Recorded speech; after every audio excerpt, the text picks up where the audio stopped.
YouTubers. So it's Saturday, it is the weekend, and I'm just making myself some breakfast. I have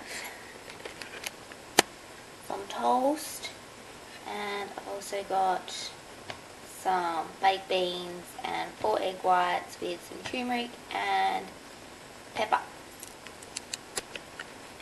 I have that for breakfast. I've also got, I'm doing an Optimum Nutrition taste testing at Mass Nutrition today because they've got an end of financial year sale. So I'm going to go set up there. Also got a house we're going to look at today, me and Chris, because we're going to move out of here and move somewhere else, and that one is in, I think, Mermaid Beach or Miami, so it's like on the beach on the Gold Coast still, which is what I like. And yeah, I'm just going to vlog the day and see where it takes me.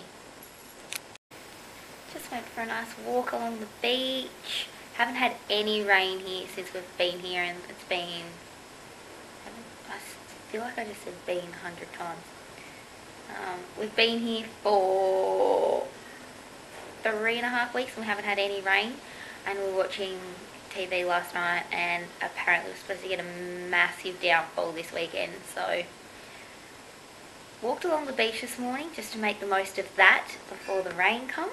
I'll see you at Mass Nutrition when I do my taste testing.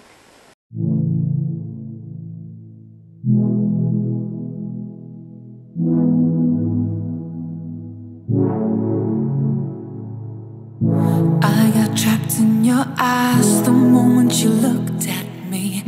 From across the room, those eyes kept following me.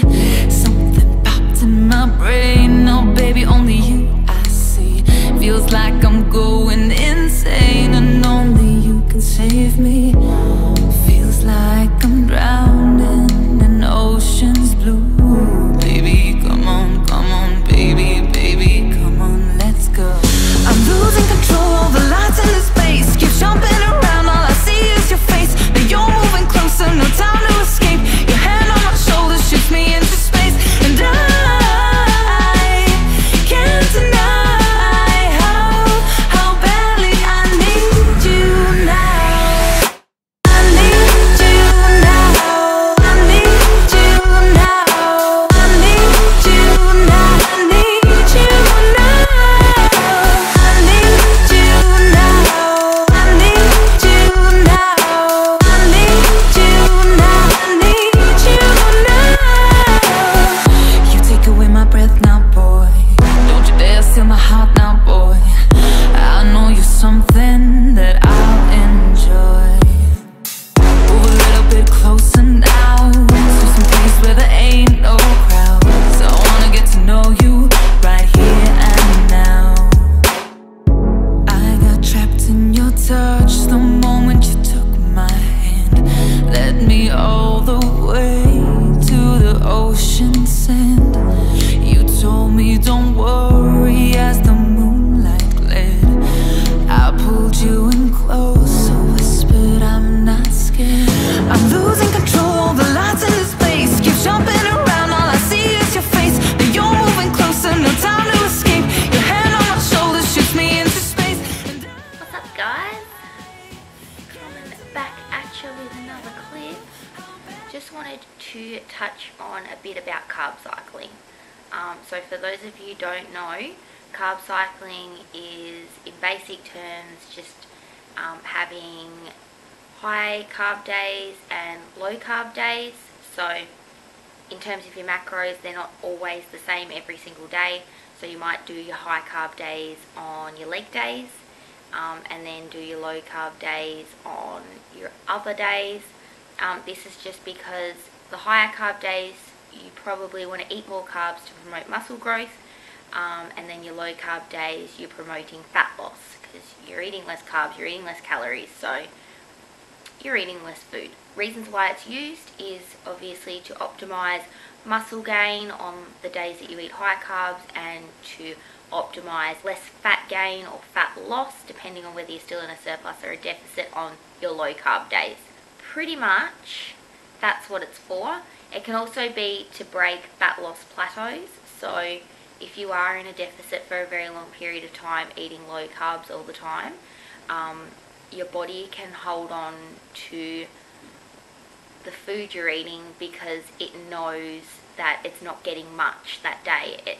Your body adapts, so your body's like, oh, she's not feeding me much, I've got to hold on, I'm going to hold on to this food. So what you can do in terms of carb cycling is you can have like a refeed day or a high carb day where you eat more carbs than what you usually would, and then your body goes, yes, I'm getting all this food, this is great, and then you go back down the next day to another low carb day and it drops a bit more weight. So you can use it to fix fat loss plateaus as well. Last time I cut, I used carb cycling within probably the last 4 weeks of my cut, and it was really effective for when I'd hit a plateau or I just wasn't dropping enough weight as to what I was expecting to drop. So it really worked then. Also with my bulk, up until probably the last week or so, I have implemented carb cycling into my bulk. So always eating in every single day I'm still eating in a surplus in my bulk.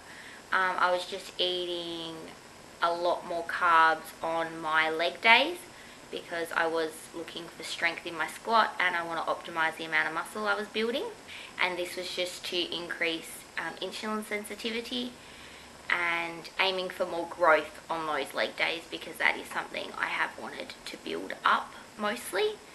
However, I've quit carb cycling. I've stopped doing carb cycling at the moment because I want to save carb cycling now for when I cut next.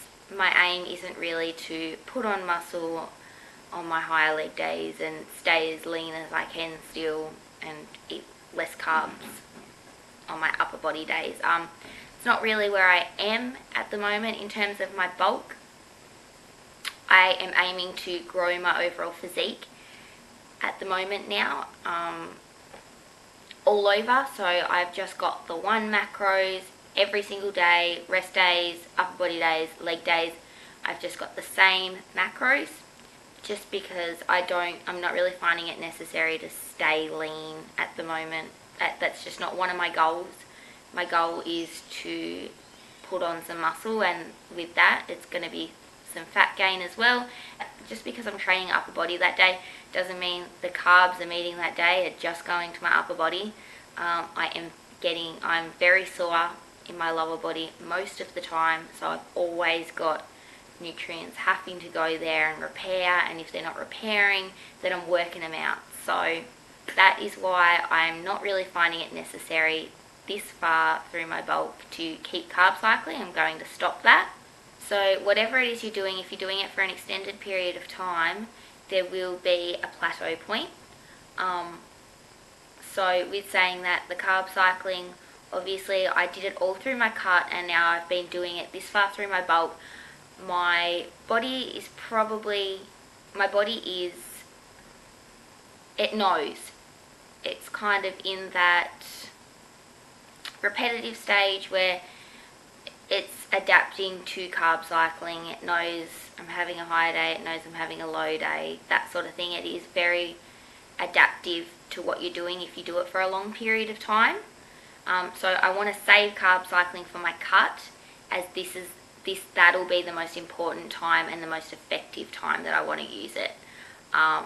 During the bulk now, like, it doesn't really, I'm in a bulk, like, I don't need to stay lean, it's not necessary.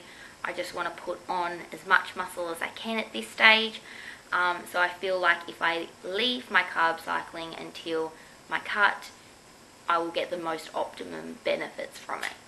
So yes, that is my thoughts on carb cycling and where I'm at personally at the moment. So yeah, I just don't feel like it's really that necessary. Like, if my goal was to put on muscle and stay as lean as I could, then I'd obviously keep doing it, and I definitely recommend it for that reason. It is great.